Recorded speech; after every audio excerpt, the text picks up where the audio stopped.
Hello. For those of you who don't know me, I'm Coy from Coy's Gone Walkabout. I do a little hiking. Right now I'm on the Appalachian Trail. I'm in Gatlinburg. Newfound Gap is where I'm at on trail, but I'm in town right now. Drop boxes and so forth. But one of the reasons I came in town was to pick up this new prototype pack from HAVA. I've been teasing you guys a lot with the pictures of the first two prototypes, and I think it's time to introduce the pack. It's just about ready to go. I don't see any other ticks with it. I carried it around town, this pack.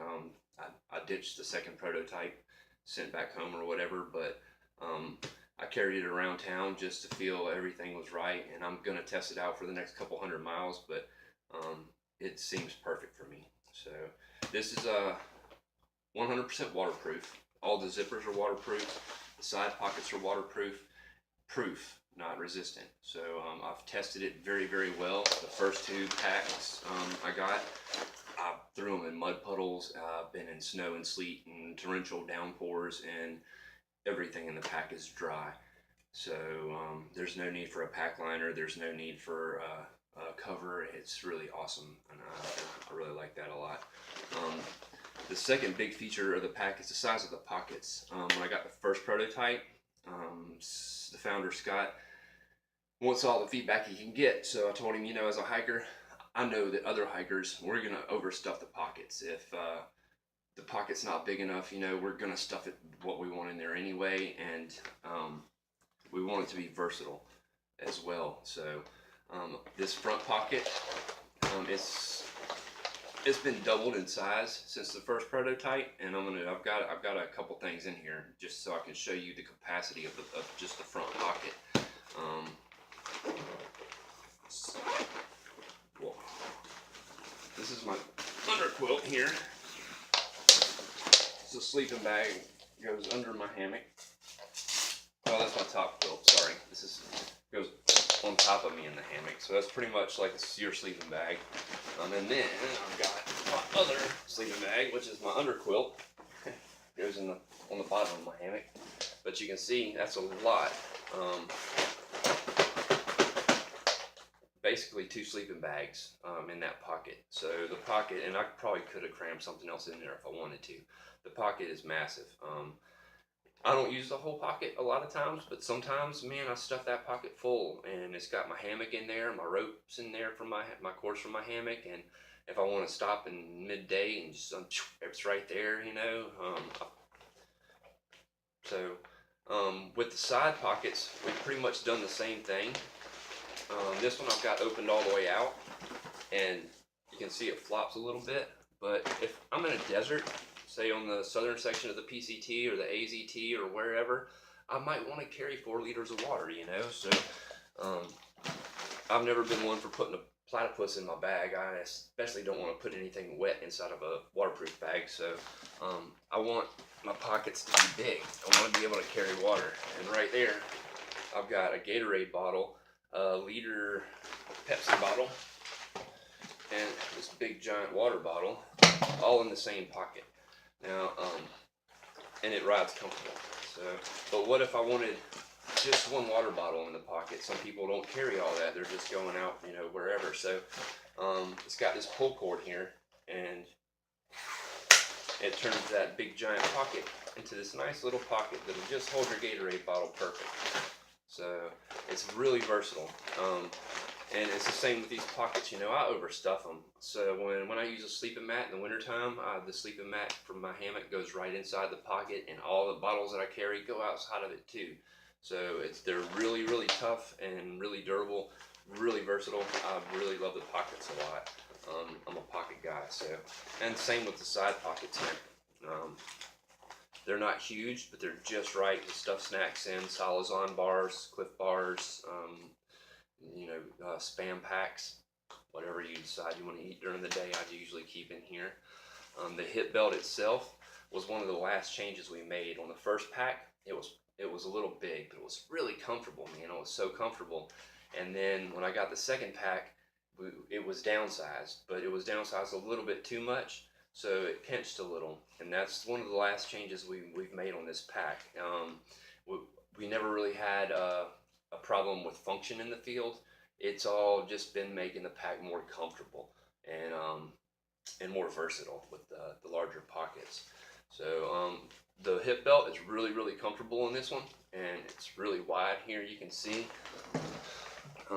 huge giant buckle, so there's no pinching or anything like that. I really like it.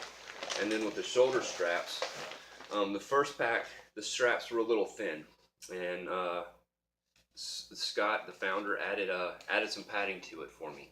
I told him, we like it to be nice and cushy.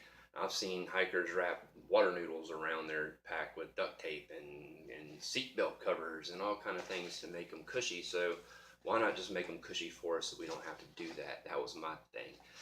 When I got the second pack, they were massive and huge and really soft and cushy, and I loved them. But Scott had mentioned taking a little bit out of it. He thought that was a little bit much, and after wearing it for 150 miles, I told him, please, whatever you do, please don't take anything off of these shoulders. This is the most comfortable pack I've ever put on my shoulders. It's really comfortable. And then on the inside here, one of the things I like about the top is it snaps. We've got 4 snaps, and it gives you a nice rigid something to roll. So, and if you roll it 3 times, you've got 45 liters of space in the pack. It's a 45-liter pack. I know I don't necessarily use 45 liters. I probably use 35 liters of this pack. But if I were on a different trail, say the PCT, CDT, whatnot, I would want to carry a bare canister instead of just a food bag. So I have room to do that in here if I wanted to. On the inside of the pack, we've got a pocket. If you do like putting wet stuff in your pack, there is a platypus pocket, and it does have an exit so you can get the platypus out and drink out of it. But like I said, I don't like putting wet stuff in there. But if you do and it's cold water, say it sweats, this pocket's waterproof as well, so it's not going to sweat all over your stuff. So if you do like putting a platypus in there, there is a place to do it.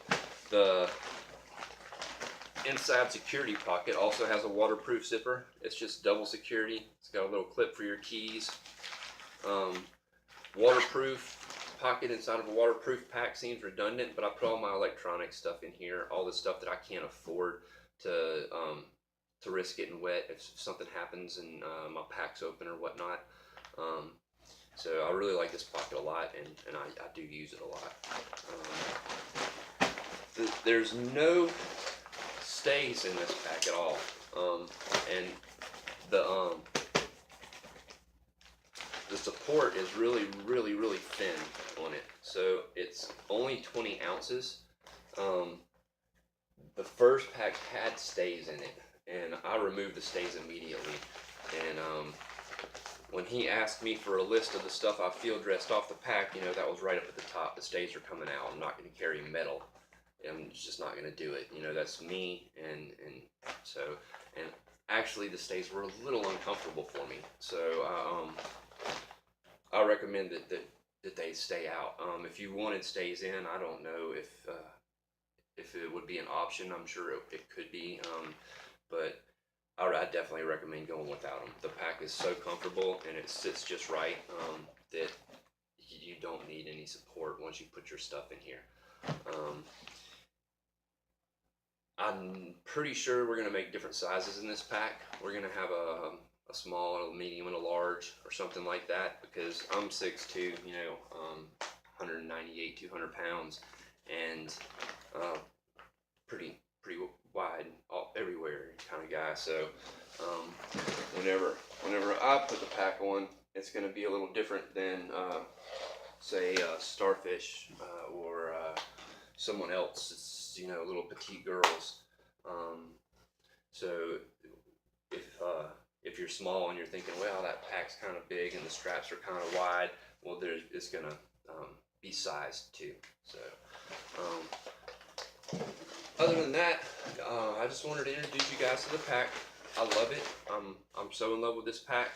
And one other thing is these cords. When Scott first mentioned these to me, he asked me if I wanted them or not.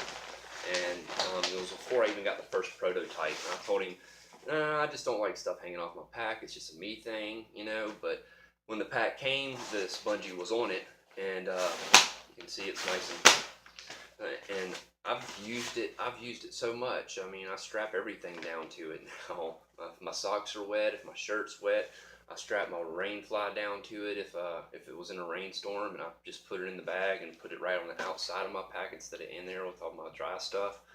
I've strapped pork tenderloins to it, and Cornish game hens, and slabs of bacon and stuff that you probably wouldn't think that people would strap down to their packs and hike off into the mountains with. But I'm running about 17 pounds full of food and water for 3 to 4 days. If I got the pork tenderloin on there, maybe I'm 20 pounds, but I'm never more than 20. But this pack will hold more. The capacity, I think, is rated for 35 pounds. So you can definitely stuff it and be comfortable knowing that it's going to hold up for you. One of the other last things we did is to reinforce the top here. If you're a hiker and you've hiked any distances, you know the shoulder straps are going to be the first thing you give on your pack. Right-handed people always pick it up with their right hand and sling it. Left-handed people with their left hand. And no matter which side you sling it from, it's gonna the repetition, you know. And so we've tripled the stitching up on the top of them and made the stitching really thick. And I don't think we're gonna ever have that problem. But like I said, I'm gonna get this out on the trail. I'll be leaving in the morning, and I'm gonna test it really well for the next 200 miles and see how it goes. I will let you guys know. In the meantime, check out HAVAadventure.com and stay tuned for the launch. These will be for sale in the next couple months, probably, maybe sooner. And we do have the fast pack on the Arizona Trail being tested right now. It's a little 30-liter mesh front. We've got the CDT. It's a 50-liter, almost just like this, mesh front instead of the big pocket. And then also, if you're going to be at trail days for the AT, it's the 19th, 20th, and 21st of May, if I'm not mistaken. Check out Odie at the Hiker Yearbook. Good friend of mine, and we're gonna throw him some packs. Probably one of these. It's not my decision; it's on Scott. So probably one of these, maybe a CDT pack too, maybe just one or the other. I'm not sure, but we're definitely gonna have a pack for Odie to give away, if not two, at trail days. So you might even be able to get your hands on one of these before it goes to sale. So other than that, I'm having a great hike. If you guys want to tune in to my other YouTube videos, please do so. Subscribe and follow me up the trail. And other than that, I'm gonna go get food. Thinking about pizza, or I don't know, maybe pizza and ribs. Who knows? I'm hungry. But you guys have a great day, and I'll see y'all on the trail later.